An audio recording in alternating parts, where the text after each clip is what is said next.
की तैयारी। चलिए परीक्षा की शुभकामना के साथ हम लेट नहीं आपसे करते हैं। देख रहे हैं संसाधन और विकास सबसे पहला चैप्टर है। इसमें फटाफट धुआं उड़ा देना है। आज का रात हम लोग को बैठना नहीं है, धुआं उड़ाना है। चलिए बताइए, समाप्तता के आधार पर संसाधन कितने प्रकार के होते हैं? 2, 3, 4, इनमें से कोई नहीं। पहला ऑप्शन होगा 2। 4 विकल्प मैं आप लोग को देते चलूंगा। ऐसा आर्थिक विकास क्या कहलाता है जो पर्यावरण को बिना नुकसान पहुंचाए हो और वर्तमान विकास की प्रक्रिया भविष्य की पीढ़ियों की आवश्यकता की अवहेलना न करे। 4 ऑप्शन आपके सामने है। सतत पोषणीय आर्थिक विकास, सार्वभौमिक विकास, मानव आर्थिक विकास, पर्यावरणीय विकास। बिल्कुल सही आंसर सतत पोषणीय आर्थिक विकास होगा। जून 1992 में प्रथम अंतर्राष्ट्रीय पृथ्वी सम्मेलन ब्राजील के किस शहर में हुआ था?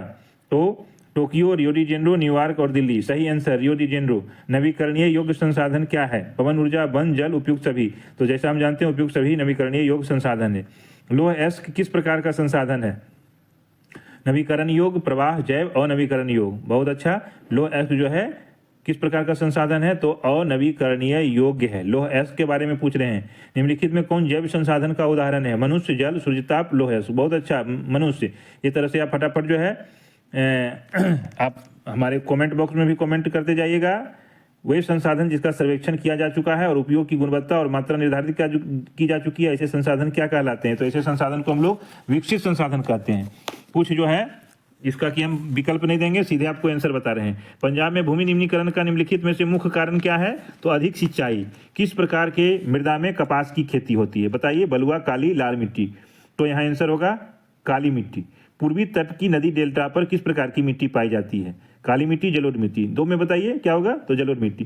निम्नलिखित में किस राज्य में सीढ़ीदार सोपान खेती की जाती है? पंजाब, हरियाणा, उत्तराखंड। सही आंसर उत्तराखंड। भारत के ऐसे 2 राज्य कौन है जहां 80% भूमि पर कृषि कार्य किया जाता है? बताइए।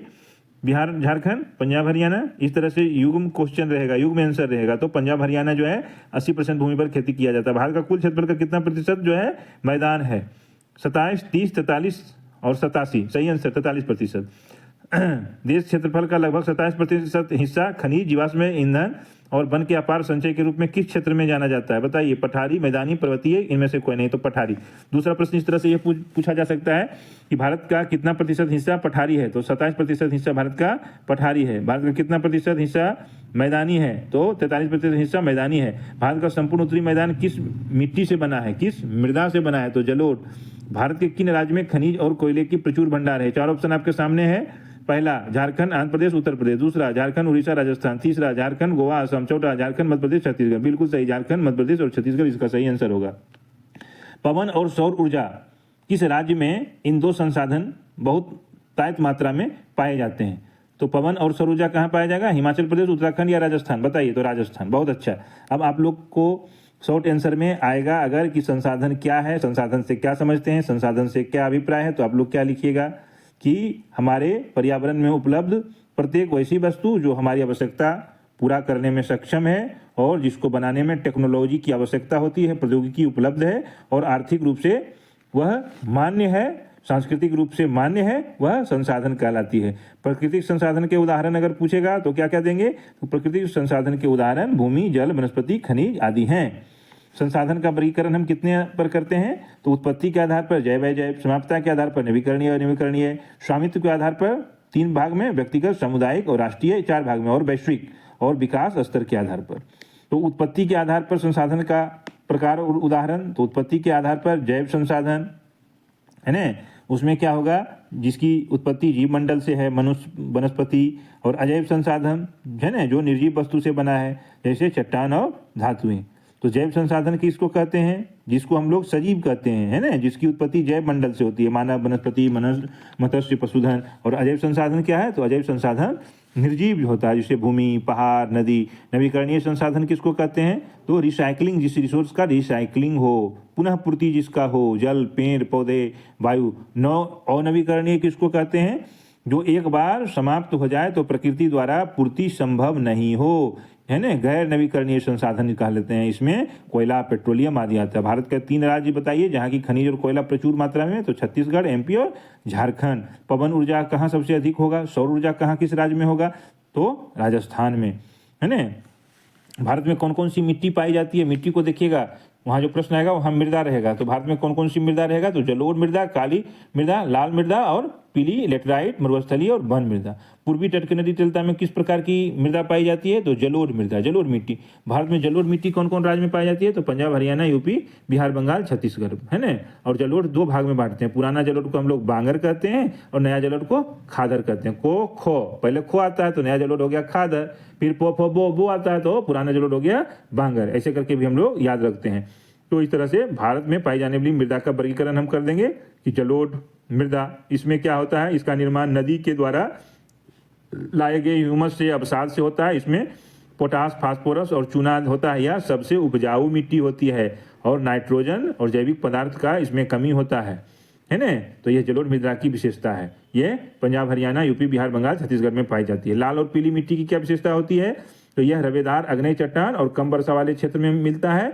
वहाँ विकास इसका होता है। इसमें लोहा, एल्युमिनियम और चूना की विशिष्ट मात्रा पाई जाती है और यह हल्की पथरीली और कंकरीली होती है। इसमें फास्फोरस और वनस्पति कम होती है। काली मृदा क्या है? तो इसका निर्माण जो है सो ज्वालामुखी उद्गार से होता है और ये महीन कण होता है। इसमें नमी ग्रहण करने की क्षमता अधिक होती है। इसमें क्या होगा कि गर्मी के मौसम में या यूँ कहें शुष्क मौसम में दरार पड़ जाएगा। गीला होने पर यह चिपचिपा हो जाता है। इसमें कैल्शियम, कार्बोनेट, पोटास, मैग्नीशियम आदि पोषक तत्व पाए जाते हैं। काली मिट्टी कहाँ कहाँ पाई जाती है? तो महाराष्ट्र, गुजरात, आंध्र प्रदेश, कर्नाटक और मध्य प्रदेश में। अब आइए लेटराइट मृदा क्या है? तो लेटराइट मृदा क्या है?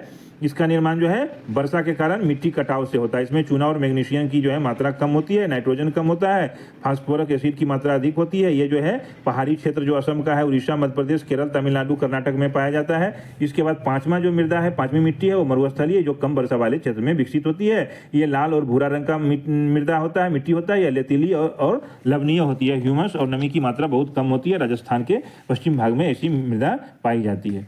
तो इस तरह से मृदा के संबंधी जो भी प्रश्न आएंगे उसको हम बोल देंगे। है ना, मिट्टी संरक्षण का उपाय पूछ सकता है तो मिट्टी संरक्षण का उपाय हम बता देंगे कि वन को रोप करके, चारागाह का उचित प्रबंध करके, पशुचारण को नियंत्रित करेंगे, क्योंकि अधिक पशुचारण जब वनस्पति को चर जाएगा तो भी मिट्टी का संरक्षण नहीं हो पाता है। रेतीली, ढीली और कांटेदार झाड़ियों को लगा करके खान का जो है सो नियंत्रण करेंगे। जहाँ तहाँ जो है सो खनन के चलते भी मिट्टी संरक्षण प्रभावित होता है। ढाल वाला भूमि पर जो है ना, सीढ़ीनुमा जुताई, समुच्च रेखीय जुताई करेंगे, समानांतर करेंगे, पेड़ों के कतार लगा करके जो है पवन की गति को कम करके, ये सब तरीका है जिसके कारण से हम मिट्टी संरक्षण कर सकते हैं, है ना। और मिट्टी को नुकसान पहुंचाने वाले रसायन का आजकल प्रयोग होता है, उसका हम लोग प्रयोग कम करेंगे। और जल और कचरों का उचित प्रबंध, खास करके औद्योगिक जल और कचरों, इस तरह से हम मिट्टी को संरक्षित कर सकते हैं। तो ये प्रश्न अगर आता है हम लोग को कि मिट्टी संरक्षण के उपाय बताइए, तो इतना उपाय पॉइंट वाइज लिख देंगे। अब चलते हैं अगले अध्याय, वन और वन्यजीव संसाधन। तो आप लोग बने रहिए। आज भूगोल खत्म, धुआं साल भर नहीं पढ़े कोई बात नहीं, आज समूचा वीडियो को सुन लेना है, एक बार और रिपीट कर लेना है। उसके बाद जो है जितने भी हमारे हैं छात्र, फिर पॉलिटिकल साइंस, हिस्ट्री कर लेना है और 7 तारीख को 80% लिख करके चलाना है, 100% गारंटी के साथ। तो बने रहिए, सब्सक्राइब कीजिए और आगे देखिए वन और जीव संसाधन। तो अब मेरा अगला प्रश्न है कि निकोबारी कबूतर किस जाति की श्रेणी में आता है? चलिए बताइए। स्थानिक, समान, दुर्लभ। तो यह स्थानिक जाति में आता है। पेरियार बाघ परियोजना किस राज्य में है? पेरियार बाघ रिजर्व सेंटर, बताइए। तो यह केरल में है। कौन सा लुप्त प्रजाति है? 4 ऑप्शन रहेगा, एशियाई चीता, पहाड़ी उल्लू, गुलाबी सिर वाला बतख, इनमें से सभी। तो आपको सभी मारना होगा, है ना। अब बताइए संकटग्रस्त जाति क्या है? तो संकटग्रस्त जाति वैसा वन्य का जाति है जो कि विषम परिस्थिति के कारण जिनका संख्या कम हो रहा है और वर्तमान में उनके जाति को लुप्त होने का खतरा है। दुर्लभ जनजाति, दुर्लभ जाति किसे कहते हैं?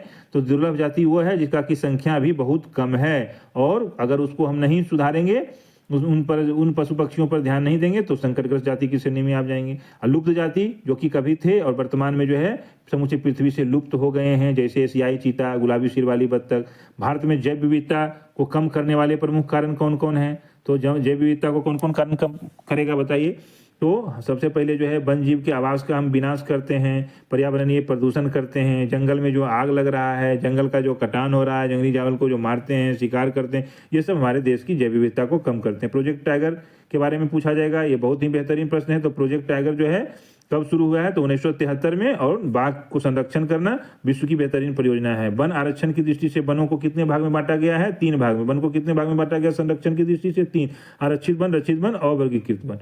तो आरक्षित वन किसको कहते हैं? आरक्षित वन सबसे मूल्यवान वन है जिसमें इमारती लकड़ी है ना और बहुत सारे महत्वपूर्ण वन उत्पाद पाए जाते हैं और इसको हम सुरक्षित रखते हैं। इसमें कोई जो है घुस के किसी भी प्रकार का क्रियाकलाप नहीं करेगा। आरक्षित वन वो है जिसको कि नष्ट होने से बचाने के लिए इसकी सुरक्षा की जाती है। और अवर्गीकृत वन वैसा वन है जो बंजर भूमि है, सरकार, व्यक्ति और समुदाय के स्वामित्व में आता है, वो अवर्गीकृत है। राष्ट्रीय उद्यान के बारे में भी हम चर्चा कर रहे थे। तो राष्ट्रीय उद्यान क्या है? तो राष्ट्रीय उद्यान कुछ नहीं, सुरक्षित वन क्षेत्र है जहाँ सारे जानवर, पशु पक्षी जो है स्वच्छंद रूप से वितरण करते हैं और एक जो है परितंत्र यहाँ पाया जाता है जहाँ जीव जंतु, पेड़ पौधा, भू आकृतिक स्थल, आवास, शैक्षिक और मनोरंजक दृष्टि से महत्वपूर्ण होता है। अब बताइए कि वन और जीव का संरक्षण क्यों आवश्यक है? तो वन और जीव का संरक्षण इसलिए आवश्यक है क्योंकि परिस्थितिक विविधता जो है हमारे पर्यावरण में बनी रहेगी और जब परिस्थिति विविधता रहेगी तभी जो है हमारे मूलभूत जो संसाधन है, जलवायु और मृदा, हमको उपलब्ध होते रहेंगे।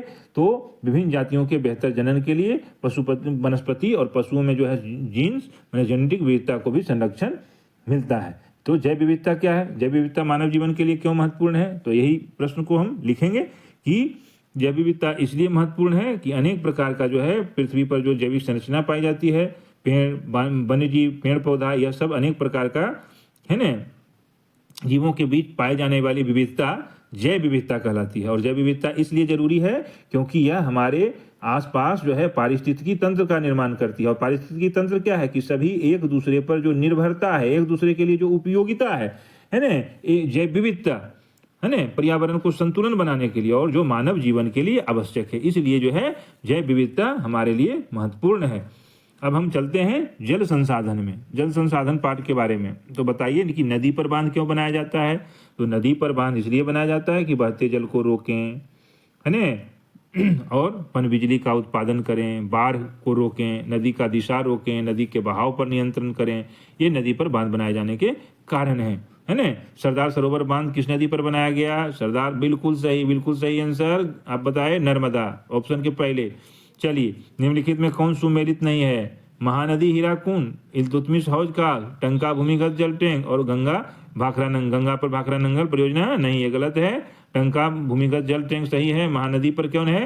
हीराकुंड परियोजना। और इल्तुतमिश जो है हौज खास बनवाया था। तो जल की कमी किन कारण से होता है? जल की कमी जल की अतिशोधन से, असमान वितरण से और अत्यधिक प्रयोग से होता है। विश्व में जल का कुल जो है ना जितना भी जल है उसका मान 2.5% जल ही मीठा जल है, जिसको कि हम अलवणीय जल करते हैं। धरती के 3 हिस्सा जल है, लेकिन 3 हिस्सा जल है हमारे लिए, मात्र उसका 2.5% ही अलवणीय जल है। और अलवणीय जल कहाँ से मिलता है? वर्षा से, नदी से, तालाब से और जमीन के नीचे जिसको हम बोलते हैं भूमिगत जल, उससे हमें प्राप्त होता है। भारत की सबसे बड़ी नदी घाटी परियोजना कौन है, जिसके बारे में अभी हम बोले? तो भारत की सबसे बड़ी नदी घाटी परियोजना भाखरा नंगल है, जो कि सतलज नदी पर है, जिसमें पंजाब, हरियाणा, दिल्ली, उत्तराखंड, उत्तर प्रदेश, हिमाचल प्रदेश और राजस्थान का आता है। और इन सारे राज्य का 15 लाख हेक्टेयर भूमि सिंचाई कर देश में हरित क्रांति जो आया है उसमें बहुत ही मदद मिली है ना। अब बताइए झूम खेती क्या है ना? या झारखंड में, ये अगर मेरा प्रश्न है कि झारखंड में झूम खेती को क्या कहा जाता है? कोमान, कुरुआ, पोंडू और लदांग। बिल्कुल सही आंसर, कुरुआ। मणिपुर में कर्तन धर्म प्रणाली कृषि को किस नाम से जाना जाता है? तो मणिपुर में कर्तन धर्म प्रणाली कृषि को पामलू के नाम से जाना जाता है ना। चाय, कॉफी, रबर, गन्ना, केला किस प्रकार का फसल है? दलहन, रोपन, तेलहन, मोटा अनाज। तो रोपन फसल है। चाय किस प्रकार की कृषि का उदाहरण है? जीवन निर्वाह कृषि, रोपन कृषि, प्रारंभिक कृषि, झूम कृषि। बिल्कुल सही, रोपन कृषि का उदाहरण है। रबी फसलों को किस ऋतु में बोया जाता है? ग्रीष्म, शीत, वर्षा, उपयुक्त सभी। तो रबी फसल को शीत ऋतु में बोया जाता है। एकदम कंफर्म कर लीजिए कि रबी को हम लोग शीत में बोते हैं, है ना। कार्तिक महीना में हम लोग रबी फसल को बोते हैं। भारत में रबी फसल की बुआई किन महीना में होती है? तो अक्टूबर से दिसंबर। भारत की तो प्रमुख खाद्य फसल कौन सी है? मूंग, चना, गेहूं, चावल, चाय, कॉफी, जौ, बाजरा। बिल्कुल सही, गेहूं और चावल हम लोग ज्यादा खाते हैं। किस फसल को सुनहरा रेशा कहा जाता है? इसमें कन्फर्म है जूट, एकदम मार देना है जूट, कहीं कोई ऑप्शन नहीं देखना है। रेशम उत्पादन के लिए रेशम कीड़ों का पालन को क्या कहा जाता है? Sericulture, horticulture, seal culture, floriculture. तो यह बहुत महत्वपूर्ण प्रश्न है। सेरीकल्चर सरकार इनमें से कौन सी घोषणा फसलों को सहायता देने के लिए करती है? न्यूनतम सहायता मूल्य, प्रभावी सहायता मूल्य। बताइए दो में तो न्यूनतम सहायता मूल्य होगा, है ना। तो बहुत प्रकार से कृषि है और सब कृषि के बारे में हम लोग को जानना है कि रोपन कृषि क्या है ना। तो रोपन कृषि चाय, कॉफी, रबर, ये सब गन्ना, ये सब रोपन कृषि में आता है। आप निर्वाहक कृषि जो हम लोग करते हैं, झूम कृषि जिसमें बार बार जो है थोड़ा सा यहाँ किया खाना बदोशी कृषि टाइप का होता है, उसको झूम कृषि कहते हैं। गहन कृषि और शुष्क एवं आर्द्र कृषि ये होता है ना।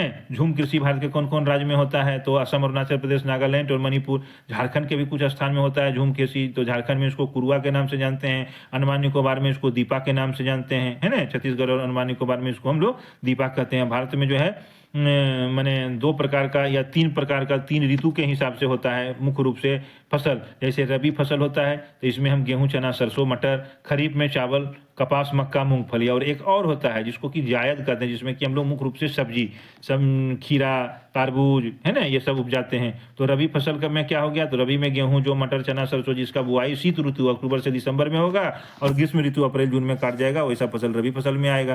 तो भारत में जो है अगर पूछा जाए कि रबी फसल का उदाहरण दीजिए तो गेहूं, जो जना दे देंगे। खरीफ फसल का उदाहरण दीजिए, खरीफ फसल क्या होगा? मानसून के आगमन में जो रोपा जाएगा, मानसून आने पर मैंने वर्षा ऋतु में जो फसल बोया जाएगा वो खरीफ फसल होगा, जिसमें सबसे पहले चावल, कपास, मक्का ये सब है। और जायद क्या होगा? जो कि ग्रीष्म ऋतु में रबी और खरीफ फसल का जो ऋतु है उसके बीच में जो गर्मी होता है उसमें बोया जाता है ना, जिसमें मई जून में जो हम लोग खाते हैं तारबूज, खरबूज, खीरा, सब्जी ये सब जो है। और कुछ चारा का फसल। नकदी फसल कौन है? जिसको कि हम काटे और फटाक से हमको पैसा मिल गया, जैसे गन्ना, तंबाकू, रबर, है ना। ये सब नकदी फसल है। इसमें तंबाकू, चाय, ये नकदी फसल ज़्यादातर क्या होगा? रोपन में भी आता है। रेशेदार फसल कौन होगा? जिसमें रेशा होगा, जूट और रेशम, ये रेशेदार फसल है। तो बिल्कुल जो है भूगोल जो है कृषि पर आधारित विषय है और सब कुछ हल्का है। भारत में उगाने वाला मोटा अनाज कौन कौन आ जाएगा? तो ज्वार, बाजरा, रागी, है ना।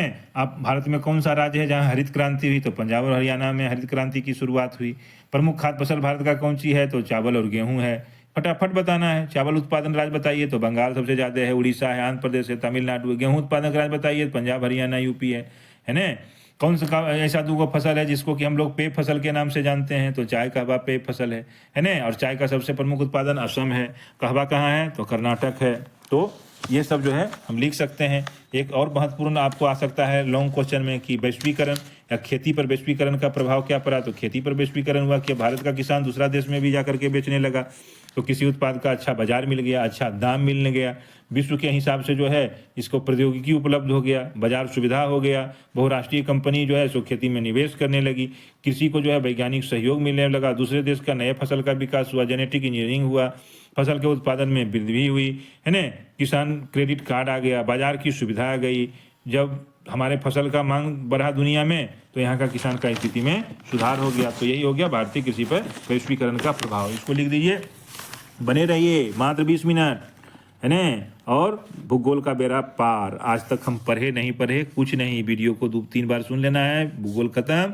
इसी तरह मेरा हिस्ट्री और पॉलिटिकल का आ जाएगा। साल भर हम सामाजिक विज्ञान पढ़े नहीं पढ़े, अंतिम में रिवीजन करके 80% नंबर की गारंटी। चलिए सब्सक्राइब कीजिए बटन को, कुछ सोचिए नहीं, आगे बढ़ते हैं।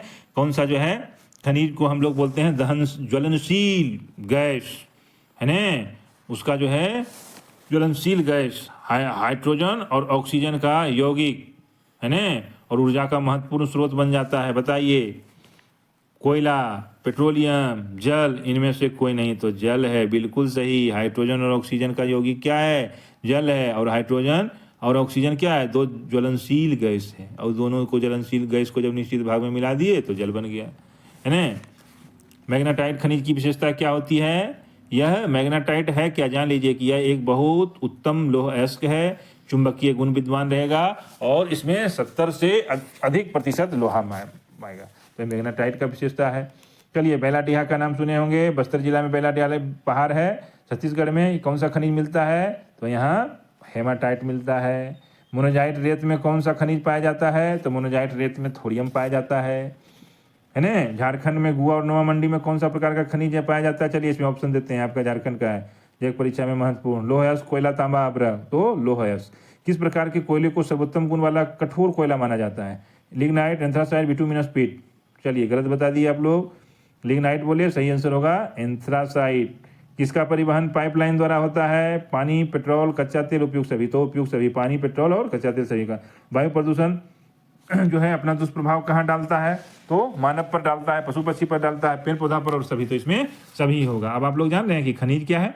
खनिज क्या है? खनिज जो है रासायनिक यौगिक है, प्राकृतिक रूप का, है ना, जिसका संरचना और संगठन समान होता है। यह जो है धरती के अंदर प्राकृतिक रूप से, है ना, प्रकृति के बाहर उपस्थित होता है, खास करके चट्टान में इसका अयस्क जो है घटक के रूप में उपस्थित रहता है। खनिज की उत्पत्ति पृथ्वी के भूपर्पटी के अंदर लंबे समय तक बहुत सारी जो भूवैज्ञानिक प्रक्रिया होती है उसके द्वारा होता है। खनिज कई प्रकार का होता है, तो खनिज दो वर्ग में विभाजित होता है, धात्विक और अधात्विक। तो धात्विक और अधात्विक खनिज तो आप लोग जान रहे होंगे, बहुत हम इसको ढंग से क्लास में आप लोग को समझाए थे कि धातु का अंश जिसमें पाया जाएगा वो धात्विक, जिसमें धातु का न वो अधात्विक। धातु में जैसे खनक रहेगा, है ना, धातु को पीटेंगे तो धातु क्या होगा, उसका चादर बना सकते हैं। धात्विक में ये सब नहीं रहेगा, है ना। तो लोह है, मैग्नीज, निकोल, तांबा, जस्ता, शीशा, ये सब क्या है, धात्विक है। अभ्रक, पोटास, नमक, सल्फर, चूना, पत्थर, संगमरमर, बलुआ, ये सब क्या है, बलुआ पत्थर, ये सब अधात्विक है। धात्विक खनिज क्या होगा, ताप और विद्युत का सुचालक होगा। अधात्विक क्या होगा, ताप और विद्युत का कुचालक होगा, है ना। धात्विक खनिज ज़्यादा अग्नेय शैल में पाया जाएगा, अग्नेय चट्टान में पाया जाएगा। इग्नियस चट्टान को चट्टानों का माता पिता कहते हैं। और अधात्विक क्या है, अवसादी शैल में पाया जाएगा। तो यह हो गया। अब लोह में अंतर पूछेगा, बस धात्विक और धात्विक वाला लिख दीजिएगा, है ना। ये लोह खनिज क्या होता है, तो लोह खनिज कठोर होता है और अलोह क्या होता है, अलोह कठोर नहीं होता है। इस ढंग से लिखना है। लोह खनिज क्या होता है, भूरा रंग का, और अलोह कई रंगों का होता है। लोह खनिज, है ना, क्या होगा, इसमें लोहा, मैग्नीज, बॉक्साइट आदि लोह खनिज होगा। और अलोह क्या होगा, इसमें जस्ता, शीशा, सोना, अभ्रक आदि अलोह खनिज का उदाहरण है। तो थोड़ा सा हम देखेंगे कि क्या अंतर है। तो अब लौह अयस्क का सबसे ज़्यादा उत्पादक कौन है, तो झारखंड और उड़ीसा। भारत में जो तेल मिलता है वो कहाँ कहाँ मिलता है, मुंबई है और असम में। ज्वारीय ऊर्जा किस प्रकार का ऊर्जा संसाधन है, अभी हम बोले तो पारंपरिक या गैर पारंपरिक, तो ज्वारीय ऊर्जा गैर पारंपरिक है। पवन ऊर्जा और सौर ऊर्जा अभी पिछले तुरंत हम पूछे हैं, राजस्थान में, है ना। ऊर्जा का जो है सो गैर पारंपरिक कौन कौन स्रोत है, तो ऊर्जा अभी स्रोत है तो पवन ऊर्जा, सौर ऊर्जा और ज्वारीय ऊर्जा, भूतापीय ऊर्जा, है ना। घर में जो है हम ऊर्जा का कौन कौन उपयोग करते हैं ऊर्जा संसाधन का, बिल्कुल सही है, एलपीजी गैस सिलेंडर करते हैं, केरोसिन, कोयला, लकड़ी, है ना। ये सब सारा जो है सो ऊर्जा संसाधन का हम लोग अपने घर में उपयोग करते हैं, है ना, जो कि जीवाश्म ऊर्जा के अंतर्गत आते हैं। तो पूछ सकता है कि ये सब जो है सो कोयला किस में आता है, कोयला जो है सो जीवाश्म ऊर्जा के अंतर्गत आता है। पेट्रोलियम किसके अंतर्गत आता है, जीवाश्म ऊर्जा के अंतर्गत आता है। बॉक्साइट धातु का अयस्क क्या है, तो अल्मुनियम। अल्मुनियम जो है किसका अयस्क है, तो बॉक्साइट धातु का अयस्क है। तो इस तरह से बहुत सारा जो प्रश्न है वो हम आप लोग के सामने रखे हैं। ये सब सारा प्रश्न को अच्छी रखना है ना। कोयले का वितरण आपको पूछ सकता है लॉन्ग प्रश्न में, तो इसमें आपको सीधे लिख देना है कि एंथ्रासाइट और बिटुमिनस सबसे अच्छा कोयला होता है। इसमें कार्बन का मात्रा बहुत ज़्यादा होता है, धुआं कम निकलता है। एंथ्रासाइट जम्मू कश्मीर में होता है ना। और बिटुमिनस क्या है कि गोंडवाना क्षेत्र का कोयला होता है।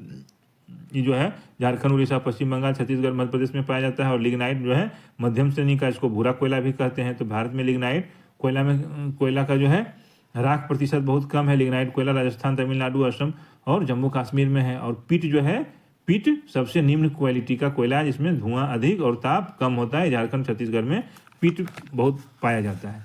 पवन ऊर्जा क्या है कि अपारंपरिक ऊर्जा है ना।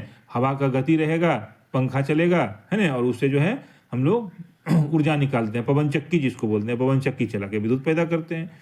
तो ये नवीकरणीय है और समाप्त नहीं होने वाला ऊर्जा है। और पवन ऊर्जा का क्या विशेषता है, इसमें कोई प्रदूषण नहीं होता है ना। इसमें धुआं और हानिकारक गैस या हानिकारक विकिरण नहीं होता, सबसे अच्छा ऊर्जा है। तो चलिए, लोहा और इस्पात उद्योग को किस प्रकार के खनिज के रूप में जाना जाता है, तो लोहा और इस्पात उद्योग को हम लोग आधारभूत उद्योग के रूप में जानते हैं। विनिर्माण उद्योग कैसा है या विनिर्माण कैसी क्रिया है, तो विनिर्माण जो है द्वितीय प्रकार की क्रिया है ना। और लोहा इस्पात उद्योग क्या है, तो यह एक आधारभूत उद्योग है। हमेशा याद रखिएगा, बार बार इससे पूछ सकता है कि विनिर्माण कैसी क्रिया है, किस प्रकार का, तो द्वितीयक, और लोहा है आधारभूत। एकदम पूछेगा ही पूछेगा। विनिर्माण क्या है ना, तो कच्चा पदार्थ को, कच्ची वस्तुओं को मूल्यवान उत्पादन में परिवर्तित करने और उसका उत्पादन अधिक मात्रा में करने की जो प्रक्रिया होती है वस्तु निर्माण का, उसको हम लोग विनिर्माण कहते हैं। उद्योग को तीन कौन कौन भौतिक कारण प्रभावित करता है, तो कच्चा माल का उपस्थिति, शक्ति के विभिन्न साधन, अनुकूल जलवायु। उद्योग को प्रभावित करने वाले तीन मानवीय कारक कौन कौन हैं, तो सस्ता श्रमिक, संचार और परिवहन के साधन, पूंजी और बैंक की सुविधा। तो ये उद्योग में हमको ध्यान देना है।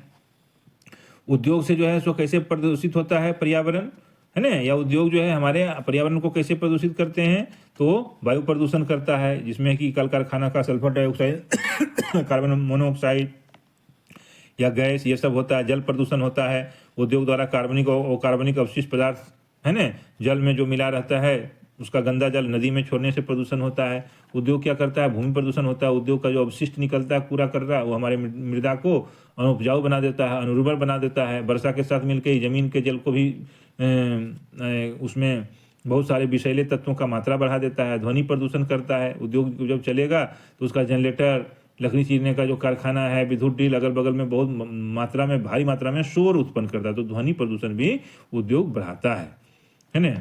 तो ये उद्योग के बारे में है। अब अगला प्रश्न है कि कौन सा साधन परिवहन की दृष्टि से सबसे महत्वपूर्ण है? तो सड़क परिवहन सबसे महत्वपूर्ण। कौन है? सड़क परिवहन, है ना। और सीमांत सड़क क्या है? तो सीमांत, जैसे इसका नाम से ही हमारे देश की जो सीमा है, बॉर्डर है, उस पर जो सड़क है उसको सीमांत सड़क है। पूछ देगा इसका महत्व। तो ये महत्व क्या है? ये सड़क जो है सैनिक को पहुंचाने का काम करेंगे सीमावर्ती क्षेत्र में। सीमावर्ती क्षेत्र के निवास करने वाले लोग को यह सुविधा देंगे देश से जुड़ने का, है ना। और सीमावर्ती क्षेत्र जो है देश के अन्य सड़कों को जोड़ते हैं। सुरक्षा की दृष्टि से बहुत ही इनका व्यापक महत्व होता है ना। सैनिक के आवागमन को आसान बनाते हैं, सीमावर्ती क्षेत्र के निवासी को भी आसान बनाते हैं, और विदेश का जो अगल बगल भूमि है उससे भी कनेक्ट करते हैं। तो इसका बहुत महत्व है। रेल परिवहन का बताइए क्या क्या है विशेषता? तो रेल परिवहन का विशेषता है कि बहुत भारी मात्रा में यात्री और सामान ढो सकता है। बहुत लंबा दूरी अगर जाना है तो रेल एक उत्तम साधन है ना। तो रेल परिवहन क्या है कि किसी भी उद्योग को विकास करने का महत्वपूर्ण संसाधन है। मालगाड़ी से बहुत सारा कच्चा माल मंगा भी लेते हैं और बना हुआ माल जो है उसको कहीं भी भेज देते हैं, है ना। दूसरा, अगर रेल परिवहन का खामी कहा जाए दोस्त, तो क्या है कि यह रेल सब जगह हम नहीं बिछा सकते हैं। इसमें यात्री और वस्तु को एकदम घर तक नहीं पहुंचा सकते हैं, एक निश्चित दूरी पर ही छोड़ना पड़ता है। तो बस यही 2 रेल का है, बाकी सारा रेल का फायदा है ना। और दूसरा क्या है कि पेट्रोलियम और प्राकृतिक गैस में परिवहन में जो है सो पाइपलाइन कैसे लाभदायक? तो पाइपलाइन के द्वारा क्या है कि पेट्रोलियम और गैस तरल है, तो हम सीधे जो है सो जहाँ निकलता है तेल शोधक को तक मंगवा सकते हैं, फिर वहाँ से शोधन करके हम बहुत लंबा समय तक पहुँचा सकते हैं, लंबी दूरी तक। तो इससे क्या है कि उर्वरक कारखाना तक आने में और जाने में बहुत कम समय लगता है। मार्ग में जो परिवहन कॉस्ट है वो बचता है। मार्ग में होने वाला अपव्यय की बर्बादी नहीं हो पाती है, मार्ग में कोई हमारा नष्ट नहीं हो पाता है। तो ये जो है सो तेल और गैस परिवहन जो है पाइपलाइन से अगर करते हैं तो उसकी महत्वपूर्ण विशेषता है। चलिए धन्यवाद। हमने आपको जितना बताया था बहुत ही कम समय में हम इसको समाप्त करने का प्रयास किए। थोड़ा सा अगर अधिक बढ़ गया है तो उसके लिए कोई बात नहीं है। अब जो है सो हम लोग इसको सुन चुके हैं, एक बार रिवाइज कर लीजिएगा। और परीक्षा के लिए शुभकामनाएं। इससे ज़्यादा हम नहीं समझते हैं कि भूगोल में आपको बहुत कुछ का ज़रूरत है, इतना पर बने हैं। और धन्यवाद। 35 मिनट का वीडियो है, आप इसको सब्सक्राइब कीजिए। और 7 तारीख जो है 7 फरवरी परीक्षा का हम अग्रिम शुभकामना देते हैं। इसी तरह हम सामाजिक विज्ञान का, इतिहास से संबंधित और पॉलिटिकल साइंस का एक वीडियो देंगे। आधा घंटा सुन लीजिए और 80% नंबर की गारंटी। चलिए धन्यवाद। शिवोहम।